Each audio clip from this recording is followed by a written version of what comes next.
You guys want to see what our future is really going to look like? This is our possible future. Dude, these fucking orcas can already breathe air. They're going to get on water. They're going to start getting spears, and then we're fucking in trouble. Because I don't know if you realize how big they are. They're gigantic, dude. They're as big as boats. And now they're fucking warriors, brother. You know what I mean? What are we going to do? What are we going to do with that? What can you do if this fucking orca comes at you, bro? Dude, AI is insane. Welcome to Get Heavy Podcast.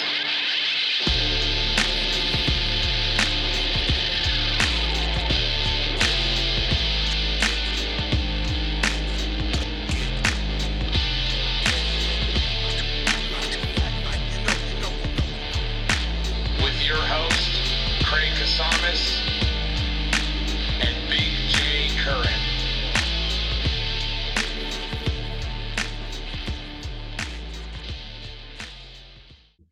What's up, guys?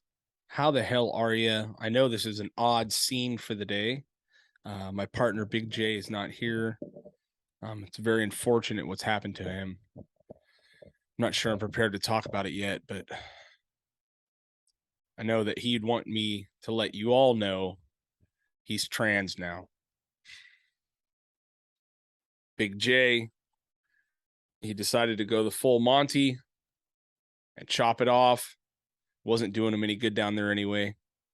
But he's in the middle of having surgery right now, and he wants me to spread his love to you all and let him know that he cares about you and he loves you all and thanks you for all the support that he's gotten over the last few years as he's been making this slow transition from a heavily tattooed biker with a beard to a heavily tattooed gigantic lesbian.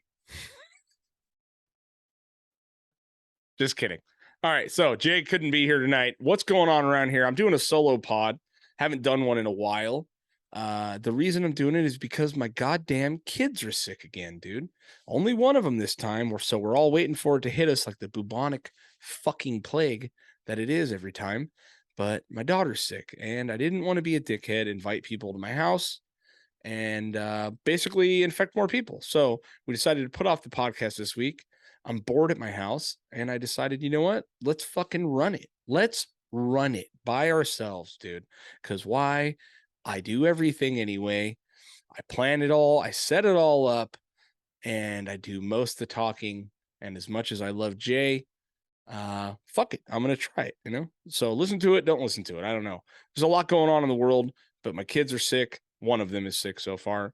I'm waiting to get it. And it's just that fucking feeling, dude. We got 4 weeks left of school. Everyone's getting ready for summer, and this fucking kid gets sick. It's like, of all the things that we have to do today, getting sick isn't on the goddamn agenda, okay? I feel bad for her. She felt like shit. It's not COVID. Calm down, okay? First of all, it's an actual just normal sick. Little bit of fever, sore throat, all the symptoms of COVID, not fucking COVID. So here we go. You know what I mean? We're back in the fucking game. And I will tell you, as much as it hurts me to have my kids be sick, there is nothing like having an excuse to go down and buy a bunch of Lysol and douse everyone in the face all day, every time they talk to me. They come in, they want to talk to me, they want to say hello. I just fucking just get them, dude. I get them right in the mouth. Stay the fuck away from me, okay? I got shit to do. It's bullshit. All right, but I get to prance around the house and I spray the banisters, I spray the doorknobs, I spray the bed, I spray her. I come back, I do another lap, then I spray her again, right? Because you're not, and then of course she needs to lay in my bed all day. You know what I mean? So that's a whole thing. I come in, I rip the sheets off, I spray the bed. I don't know what it does. I think it's just residual fucking terror trauma from my mom. Because when we would get sick as kids, she would go fucking nuke level bleach, dude. And so I don't know how it works, but I was always sick. And then the only thing I could smell was fucking bleach in my nose, Vicks on my face, I have fucking Vicks on my feet for some reason, on my chest, on my back, around my nose, everywhere. It's fucking chaos when you get sick at my mom's house. So now the thing that I've taken over is I just fucking douse everyone in Lysol. It's my favorite thing ever. I've kept them all away from me for like 3 days, dude, and it's been great because I have no more sick days and I'm trying to save up for summer so we can actually do something like real fucking Americans that can't afford a vacation and go anyway. So, having said that, good news is my daughter's feeling better. Bad news is I don't have Jay here with me to fucking bullshit with, but there is a lot of stuff going on in this world, guys, and some things I think we need to talk about, right? So, what's going on first? Something that we need to note, talk about is maybe the fact of how big my tits look in this gray shirt. I'm trying to get color, but it's not working for me right now. I don't like this. There's a lot going on. So, what did I do this weekend? We had a pretty busy weekend. I went and saw Pentagram. Made it out to do that. Went to a buddy's house for a birthday party, 40th birthday. Dr. Nick, shout out to you, one of my oldest friends. But then Sunday went over to see the notorious and pretty actually amazing Pentagram, dude. Those of you who don't know about Pentagram, they are a new wave of British heavy metal black. Oh my god, let me try that again. New wave of British heavy metal band that is pre fucking Sabbath. Right around the same time, Pentagram came out in America, and they were wildly unknown. They put out an amazing record or two back in the day, kind of carried it through to the 80s. Didn't do much, never got much of a career. And about maybe 10, 15 years ago, a bunch of old metal and psychedelic record labels started kind of going through these archives and re-releasing all kinds of beautiful unfound gems.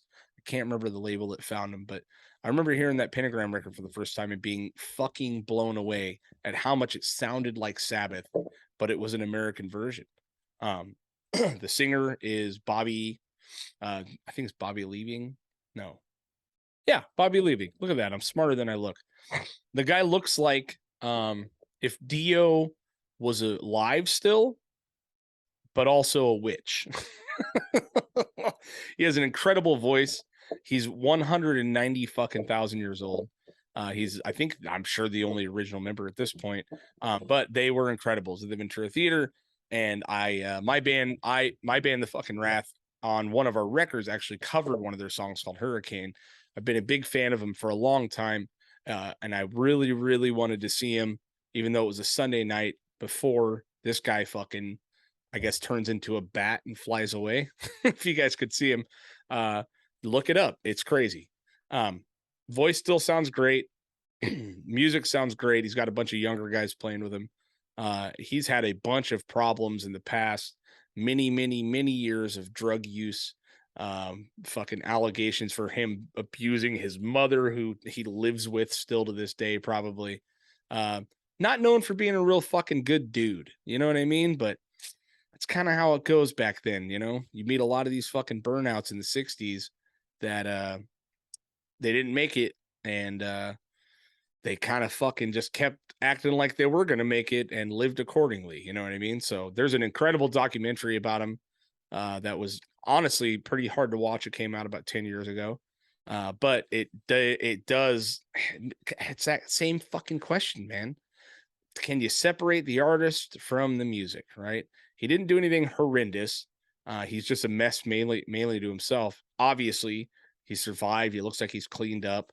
Obviously, they're back together. They're doing shit. It was incredible to see him. But you think about all the artists. Michael Jackson, R. Kelly, fucking Bill Cosby, right? Those are the big hitters. God, it's hard not to hear a fucking Michael Jackson song and start moving, dude. You know what I mean? Even R. Kelly a little bit. I mean, I don't know who was fucking weirder, but I'm pretty sure it was R. Kelly. But you never know. Do you meet your heroes? Are they a bummer? Does it devalue the music? For me, it was more of a spectacle that I wanted to see before I couldn't see it, because I've missed out on a shitload of music over the last few years, mainly due to COVID. I had always gone to like underground punk and metal shows. Never really been to an arena concert. Never really fucking done any of that shit. Missed a lot of bands. Metallica, never saw Iron Maiden.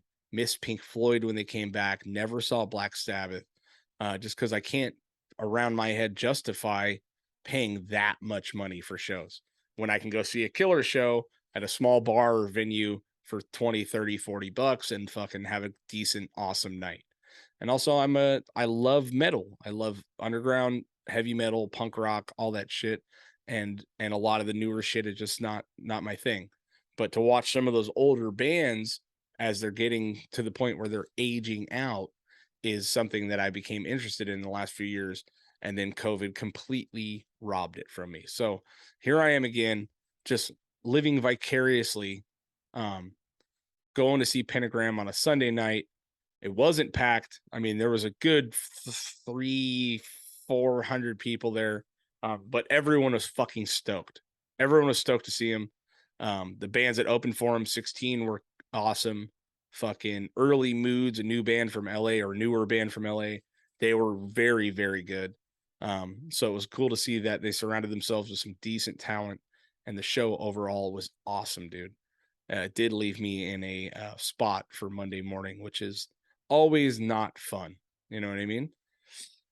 It is what it is, though. You take the L, dude. You take the L for good music. That's what happens. We're moving into summer, dude. I hope everyone has some killer summer plans. Uh, I don't. I have none. I have no summer plans, dude. We're gonna stay close this summer is what we're doing. We're gonna do a staycation, right? We're gonna do a little bit of light camping, probably do some barbecues around the pad. I've been spending a lot of time in my backyard lately, man, and I'm finding a new love for gardening. Got some fucking killer shears. Got some fucking just got back there the other day and just started trimming trees, trimming plants, making the yard look good. And you forget how nice it is to just put on a podcast or some tunes on the radio and just fucking go to work, dude. Go to town and just take a tree that's you've been hitting your head on leaves and they're watching shit fall over the yard. And then you just take them and you fucking trim it up. You make it look nice, dude. You walk around your yard because my wife is a bit of a witch. This chick wants to live in a fucking ivy house full of ivy. So we have hanging ivy all over the place. I'm constantly hitting my head on things. I have plants dangling in my face while I'm trying to talk. So I went through and just fucking gave it a good old butchering job, dude. And there is something to be said for the meditative state of gardening, man. I'm growing to really like it. And I think that's what I'm going to focus on for the summer, dude, as a project. Just getting that backyard looking real good, man. I'm getting old. That's what I'm realizing is I'm getting old as shit. And those little things are really starting to stoke me out, dude. I can walk in my backyard, look at all my plants, and go, that looks nice. And that's it. And I'm fucking happy for the day. You know what I mean? And then I come in the house and I blast my fucking kids in the face with some Lysol because they're a germ factory. And then I keep it moving to the garage. Welcome to the garage. You know what I mean? I don't know, man. There's a lot of shit going on in this world. Couple news stories that I wanted to talk about. Recently, I just seen that a man was accused of ramming his U-Haul into the barriers near the White House. Apparently, when he did it, he got caught and arrested. He praised Hitler, he said. So I want to pull this up because there is something that was pretty shocking in this fucking article. What is up, guys? We're very excited to announce that we have a sponsor for this week's podcast, and that sponsor is the Seaside Tattoo Show. It's going to be an incredible event, the 5th annual. If you haven't been before, you should go now. It's amazing. Ventura Fairgrounds, June 9th through the 11th. That's a Friday through a Sunday. They have a lot of stuff going on. Over 100 licensed tattoo artists and body piercers. The whole event is going to be hosted by actor model Hoon Kim. There's going to be 20 plus tattoo contests, kids art zone, face painting, henna, 40 unique vendors, and burlesque performances every single night. This event is amazing. I've been attending for the last 5 years, and I plan on attending this year. There's going to be some amazing judges.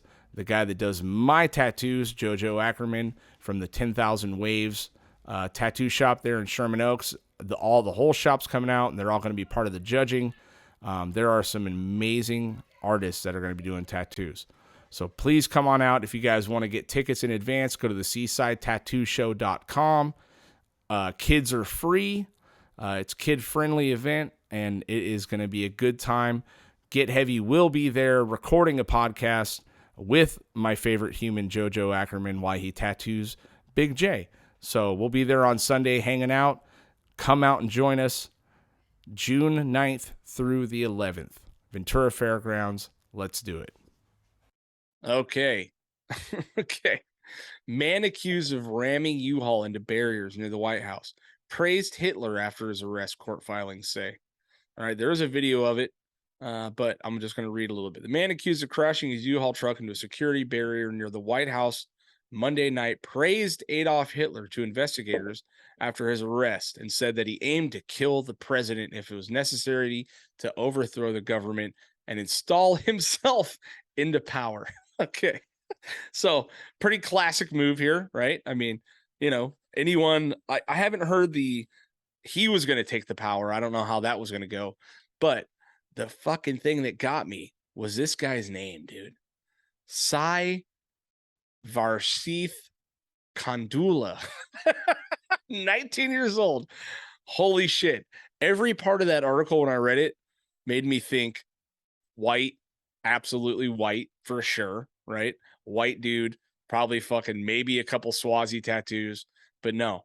Old Sai Fashith Kandula is a fucking Chesterfield, Missouri man in custody of being charged with federal court for one count of depredation of property of the United States in excess of $1,000, right? That name is shocking. I wonder if there's a picture of the dude. There probably is.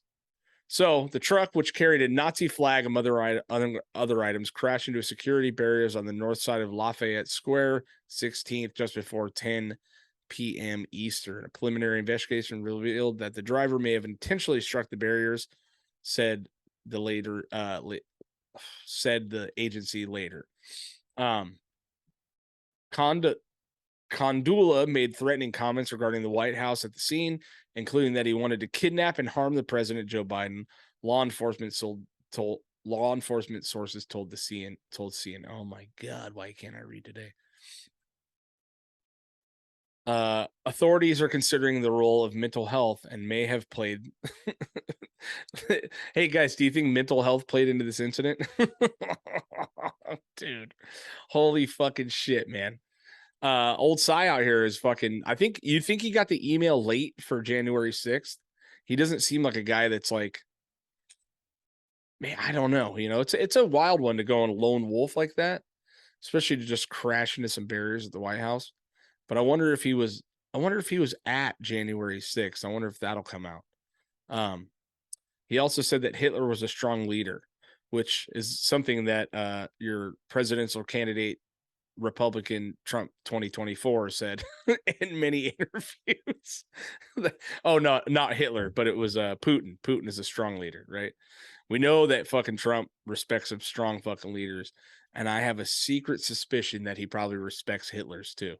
You know what I mean? His leading capabilities. But yeah, that's a wild story, man. I don't know what'll happen with him. I'm sure they'll throw him in the fucking Guantanamo Bay resort over there, and he'll never see the light of fucking day again. But that's a wild ass name, dude. It makes you wonder. I don't think that's a white guy. You know what I mean? Is it still terrorist? I guess it would be a terrorist act, right? Yeah, that's wild, man. This whole entire thing that's coming up in Trump 2024, the Biden race, all that stuff, man. And I know I say this a lot on the podcast. I repeat this like a broken fucking record. But it's going to be a wild one. We thought fucking the last presidential race was wild. This one's going to be a fucking barn burner. Literally, dude. There's going to be barns burning on this one. That's if Trump gets to run, which I'm sure he is. I know DeSantis is making a play. Just read an article today that he's going to be making a huge announcement on Twitter, I think. So we'll see how that goes. That's interesting. But this country's fucking going to hell in a handbasket, man, and I'm gonna be right there along for the ride. You know what I mean? Let's just fucking pop that motherfucker into low drive and drive it till the wheels fall off. Okay, everyone plan on that. We'll see you on the next January 6th. Oh fuck, dude. Speaking of January 6th and world leaders, guess what else is coming up, guys? We have a really fun one here. The Bilderberg meeting is coming back, huh? Anyone excited about that? What are the Bilderbergs, you might ask? This is by the independentco.uk, by the way. An annual meeting of African and European elite attracts a huge amount of suspicion and paranoia, but is it really just an occasional supper club? Right? If you guys don't know, the Bilderberg Group is members of all sorts of fucking high-end elite North American and European politicians, business leaders, financiers, and academics, right? They go in with the guise of, we're going to just build a plan and fucking try to dictate how the fucking world's going to go. You know what I mean? And it's been happening for a long fucking time. And I remember when it finally came out, that it was happening. It's been going on since 54, right? These guys fucking are just here. You got every leader on earth, every fucking business leader, lawyers, all the fucking smartest fucks in the world at just some meeting in Switzerland, just planning on how they can implement new shit to get us to comply. Why not? You know what I mean? I like a good conspiracy theory. They're entertaining. I don't buy into a lot of them. But this is not a theory. The Bilderbergs is notorious for fucking planning, implementing, and trying to shape the world, right? Shape the world in their image, right? Is it woke? Is it non-woke? I don't think any of that fucking matters. It's money. How do we grab power? How do we maintain power, right? We are a byproduct of that. So that's going to be a fun one. Look out for that. I'm sure we'll see a whole new spectrum of laws coming down. You know what I mean? A whole new spectrum of fucking thoughts and principles that we should be fucking living by. It's going to be super, super tight. I'll be there. Wait, no, I didn't say that. I won't be there. I wasn't invited, but I will also kind of be there. Say nothing, but little AMSR fucking update. The Bilderbergs, dude. It's gonna be awesome. Oh, that and the it's just hard to manage all the schedules, you know what I mean?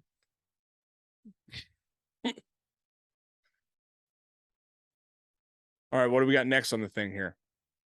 Oh, this is a touchy one. And this is one that's I'm gonna read the headline. San Francisco supervisors have backed the idea of paying reparations to Black people, but whether members will agree to a lump sum payments of $5 million to every eligible person, or to any of the more than 100 other recommendations made by an advisory committee won't be known until later this year, right? Reparations is a big fucking topic, right? And there is a strong argument for some of it in certain ways, in my opinion. But San Francisco has lost their fucking minds, dude. $5 million to everyone. We're talking about, holy shit, dude. That is, I mean, I don't know how you'd even trace it, but who's paying for that, bro? Who's fucking paying for that? Is Newsom going to pay for it? I don't know how this is going to work, dude. Not that, there's no debate that Black people have been completely fucking stomped on in this country from day one. There's no debate about that. You know what I mean? It's absolutely true. Segregation, running different fucking district lines to suppress voting, bad education, poor fucking neighborhoods, misguided youth. Poverty is fucking gnarly. And this, they're saying that 40% of all homelessness in San Francisco is black people. And it's horrendous what this country has done to black people over the years. But holy fucking shit, I've never wanted to be black more in my entire life, dude. That is insane amount of money, right? Uh I just don't know who pays for it. There was one thing in here that I was reading that said an estimate from Stanford University Hoover institution, which leans conservative, has said that it would cost each non-black family in San Francisco at least $600,000 in taxes to pay for the costliness of the recommendation. The $5 million per person payout or guaranteed income of at least $97,000 a year for 250 years, personal debt elimination, and converting public housing into condos to sell for $1. That is a wild fucking move, dude. I mean, I'm all for why don't we take that money and just fucking try to help poverty out of the slums? You know what I mean? You guys in San Francisco, there is cars getting broken into, there's fucking crime on the streets, there's so many fucking homeless, they have an open air drug market, but we're going to pay basic individuals $5 million each. If we have that much fucking cash, why are we not helping the actual fucking communities rather than singling out single people that their family members and past family members were affected by slavery? And I don't know if you guys know this, California wasn't around in the Civil War, dude. You know what I mean? What didn't happen? Wasn't over here. You know what I mean? It just wasn't a fucking thing yet. And I'm not saying that people have not been completely fucking brutalized by the system that's set up that's systemically fucking racist for sure. But what the fuck, man? Well, how does that going to work? You know what I mean? I'm sure some people are much smarter than me, and I'm sure this will get misinterpreted as me being against it. I'm just shocked at the actual overall fucking price and the cost of everything. You know what I mean? So where do you go from here, dude? What I mean, there's a lot of Native Americans in this fucking country that got destroyed. Are we going to pay all them out too? All right. So, next thing that I saw, which actually made me fucking stoked. Orca sank 3 boats off the coast of Portugal. Oh, fuck, dude. Orcas are out here figuring out how to sink boats. We're getting back to the fucking behaviors of chaos over here, dude. Orcas are on the fucking killing spree. 3 recent incidents of orcas seemingly attacking and sinking boats off the southeastern tip of Europe are drawing intense scrutiny over whether the animals deliberately swarm the vessels or if they're learning the aggressive behavior from one another. Encounters between orcas or killer whales and boats have been increased since 2020 through no human injury, though no human injuries or deaths have been recorded. In the most cases, the whales have not sunk the boats. The string of incidents since 2020 has prompted one scientist in Portugal to say the attack may indicate that the whales are intending to cause damage to the sailing vessels. Yeah, you fucking think. Others, however, are more skeptical, saying that while the behavior may be coordinated, but is not necessarily coordinated aggression. um, this is fucking crazy, dude. What are we gonna do if orcas decide to just fuck us up? You know what I mean? Orcas are one of the smartest animals on fucking earth. They hunt in packs. They are gnarly. They fuck up sharks. They eat the livers out of sharks just because they like the taste of them. You know what I mean? It's insane, dude. And I'm going to say it. This is going to be a hot take. Maybe we shouldn't let those fucking orcas out of SeaWorld. I think those orcas got out of SeaWorld, dude, and they started talking to each other about how bad we've been treating them. And now they're looking for reparations, dude. They're fucking going for it. They're going to talk to each other. They're going to learn how to start attacking boats. They're going to start taking down fucking people in the water, dude. These orcas, these ones that got released from SeaWorld, dude, they're on a fucking rampage right now, dude.